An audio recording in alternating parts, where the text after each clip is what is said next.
What's up for August? A super close meetup of Jupiter and Mars, the outlook for the Perseid meteors, and see a stellar nursery in the Lagoon Nebula. During the month of August, the red planet Mars speeds past our solar system's largest planet Jupiter in the AM sky.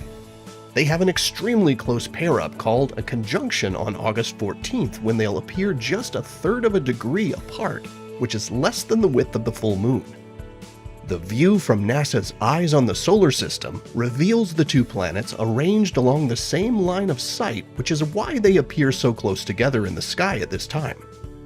Mars quickly pulls away from Jupiter over the following mornings, but on the 27th, the crescent moon joins the two planets to form a captivating trio in the morning sky.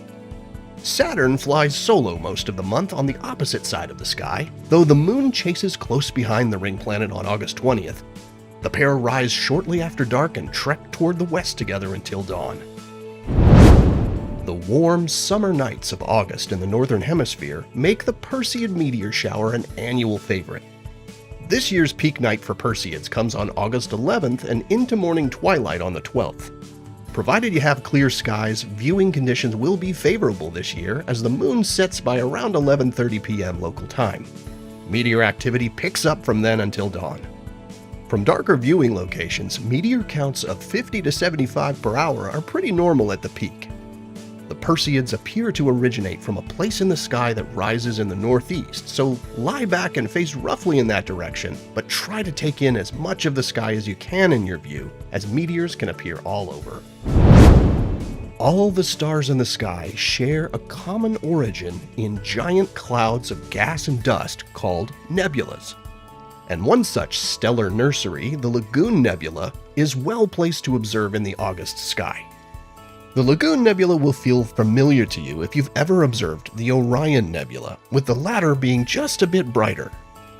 Being about 3 times wider than the full moon, it's still relatively easy to find, even under suburban skies with binoculars or a small telescope. The Lagoon Nebula is located in the constellation Sagittarius, which regular skywatchers will know is synonymous with the faintly glowing band of the Milky Way core. You'll find it here just above the top of the star pattern known as the teapot.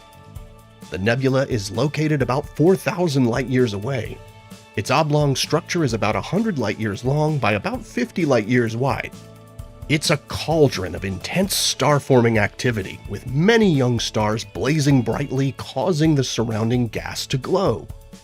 That glow is faint and colorless when peering at the Lagoon Nebula through binoculars, but long exposure photos reveal its colorful nature. The bright stars are also sculpting the nebula, creating voids and turbulent knots and streamers of gas. The nebula gets its name from one of these dense, dark clouds that stretches across its middle, looking something like a watery lagoon. The Lagoon Nebula appears high overhead in August for those in the southern hemisphere, and quite low for those at higher northern latitudes, but it's visible throughout the lower 49 United States. If you can locate the stars in the teapot, you should be able to observe the nebula too. To find it, follow a line toward the west, twice the distance from the top of the teapot's handle to the top of its lid. Nebulas can be challenging to observe, even with a telescope. But with its large size and relative brightness, the Lagoon Nebula offers a great opportunity to see one of these star forges for yourself in August. Here are the phases of the moon for August. Stay up to date on NASA's missions exploring the solar system and beyond at science.nasa.gov. I'm Preston Dykes from NASA's Jet Propulsion Laboratory, and that's what's up for this month.